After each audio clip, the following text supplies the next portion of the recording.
Welcome to the official YouTube channel for the Colin Cowherd podcast. Go on, hit the subscribe button. There you go, right down there. If you want to be among the first to hear my weekly takes, NFL, college football, more, right there.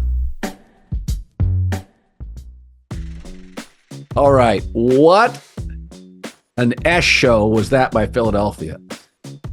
So I went 3-2 on my playoff picks, but I thought Philadelphia, it was one of the games I thought, they'll win. There's not much there with Tampa. This thing, if Tampa Bay could catch in the first half, the game would have been over start of the second quarter. Philadelphia was not even competitive. And, I was thinking about this, is that we all know that even competent NFL coaches, Dan Quinn for Atlanta was a competent coach, not great, but competent. He was elevated significantly by Kyle Shanahan. That we know. And there have been a lot of coaches through the years who have been helped by an assistant. They reach their highest form of head coaching with a really good assistant, but they don't necessarily fall off the table. I mean, Sean McVay, Shanahan, they just run through assistants and coordinators. They're elite coaches. It doesn't affect them. And then the B coaches, Dan Quinn, are clearly elevated by an elite coordinator. But Nick Sirianni is not an A or a B. He's probably a C or a D. And if you take Shane Steichen's play calling, not Shane Steichen just being in the building, just his play calling away from Nick Sirianni, you have a coach that had the most embarrassing opening press conference ever, who struggled in year one when he called the plays. And here in his final year, the team got progressively worse, like Brandon Staley bad every week.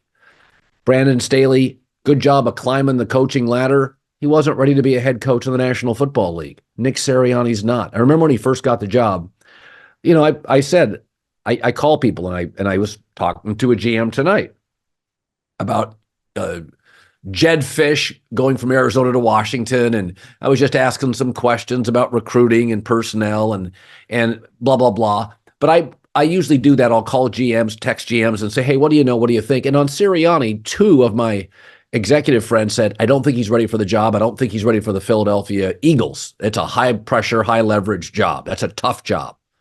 And so then he butchers the press conference. And I'm like, oh, Jesus. Google it. I've never seen anything like it. Go look at Sean McVay's opening press conference, Kyle Shanahan's.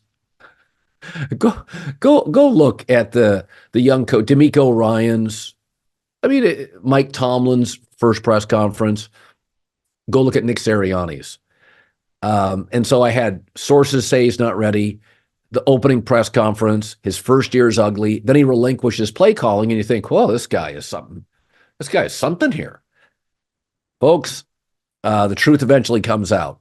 And I don't think my problem with Brandon Staley is my same problem with Nick Sirianni. What does Philadelphia do well? What did the Chargers do well?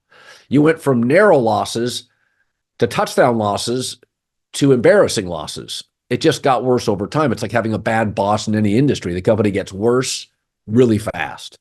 So I think, you could certainly argue Mike McCarthy, as Kellen Moore left, upgraded the Cowboy offense. You could argue he's won 12 games, best Dak we've ever seen. You got to keep him.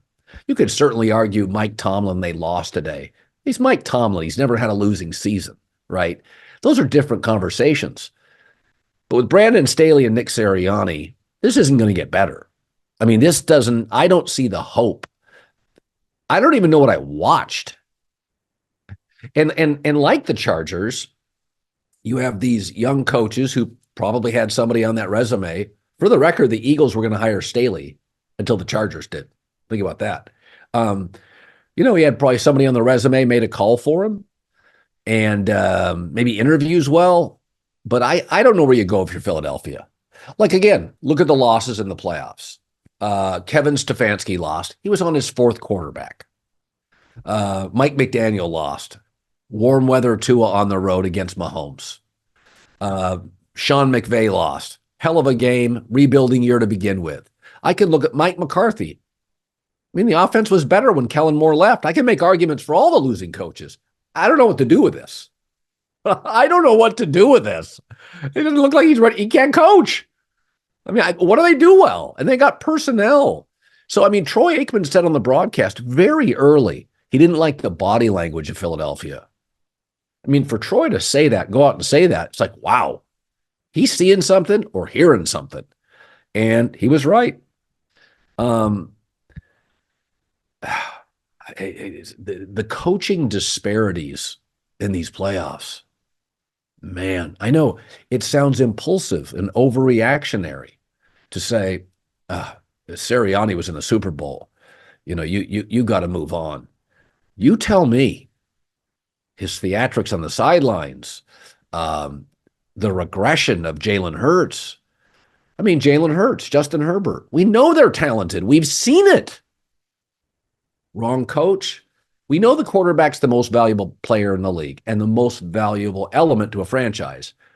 But if you don't think coaching can puncture quarterback momentum, I give you the Chargers and the Eagles. Because we know Justin Herbert and Jalen Hurts have talent. That's indisputable. I've seen it. I know it. Jalen Hurts looks lost, as did Justin Herbert before his injury. Just didn't look right. So it's just, recently I was messing around YouTube in the afternoon. I take quick naps, try to be quick naps in the afternoon, and I'll get up and read. And sometimes I'll fish around on YouTube. And I was just looking at some comedians, and I saw this woman, Natasha Leggero, and I watched two jokes, and I was like, okay, she's really bright. She is really, really a good writer. She's really clever. Two jokes. And then I went and looked up her Wikipedia, and it's like, oh yeah, very respected. The critics love her. Very, very clever. Really has her own vibe. And at the volume, I can listen to a podcast for 4 or 5 minutes and go, yeah, that's somebody that's really interesting. They're a very, very captivating personality. This person tells a good story. I just don't think it takes that long to see bad, good, average. I think all of us can watch musical shows. I've seen like you, how many times have you seen a magician? You've gone to a concert. You can separate great from good, solid to bad, especially great and bad pretty quickly. And I know I shouldn't go back to that opening press conference with Nick Sirianni. I can't unsee it. I can't unhear it. I just can't. It's just stuck. And as I watch Shane Steichen get Gardner Minshew almost into the playoffs, they go to the final weekend, and then I watch the Eagles fall apart. I know, Colin, that was years ago. I know. I can't unsee it. I can't unhear it. And this isn't all about Philadelphia.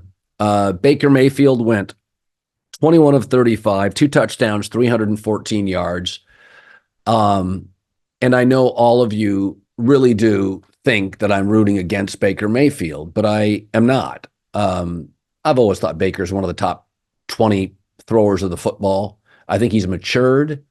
I think he got humbled, and I think he has the ability. He throws a very, very nice football when he's feeling it, when he's confident, and he has decent protection. When he gets in trouble is when he thinks he's more athletic than he is. He tries to, move a little bit more than he should, or he loses confidence, or he's banged up, which he wasn't 100% healthy. But I've said this. I would have no problem with Tampa. When I start looking at franchise quarterbacks, there's different levels to them. Baker Mayfield with a chip on his shoulder and a reasonable contract, whatever reasonable is, $18 million a year, 24. You can do worse than Baker Mayfield. He throws a good football. I think he's a good person.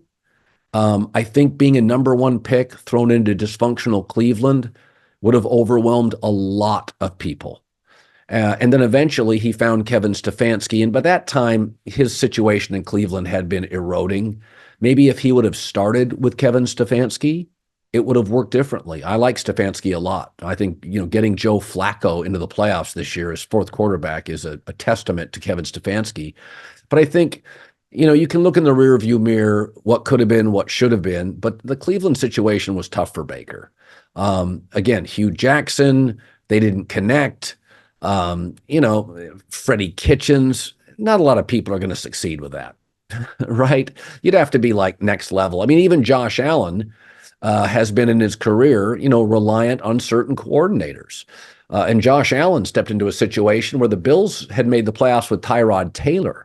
So that wasn't chaos. I think Cleveland for Baker was just a lot for him to handle. And Cleveland has historically been a lot how many great quarterbacks have they had? But Tampa has always had talent. I don't look at talent. I don't look at Tampa as dysfunctional or chaotic. They've been an interesting franchise that can never get the quarterback right. So Brady, they got the quarterback right. Baker wins a home playoff game. That feels right to me. So he's won a playoff game in the AFC and the playoff game in the NFC. So when Baker has felt supported in his career, when he's had like a number one receiver, I thought Baker played really well. I mean, Tampa just could not catch the football in the first half, or the game would have been over then. So Baker's numbers would have been far better, far more yards had the Bucs had a bad night of catching the football. And so, fit is so essential for young people. I mean, it's important for everybody. But when you're young, you get a little money, got a little fame, you get thrown into Cleveland. That just wasn't that easy. That's a circus. You got the Steelers, you got the Ravens twice a year. Pretty soon, here's Joe Burrow. That's a lot. And I think Tampa, Baker can kind of hide. It's not a high-profile organization. He can sort of hide. He gets his good warm weather, Texas, Oklahoma. He gets some good warm weather. He's got some nice targets, lower expectations. Nobody talks about him being a number one pick. He's got a little bit of a Geno Smith to the Seahawks feel where everybody kind of likes his story and embraces him. I think this is a really, really good fit for Baker. And again, Tampa's a winning playoff team. They're not going to have a great opportunity to get one of the top 5 quarterbacks. I think you roll the dice. I think you sign kind of a Geno Smith contract with Baker. You could draft a quarterback, late first round, second. The roster's not bad. They've had some protection issues a little bit. But I'm happy for Baker. I really am.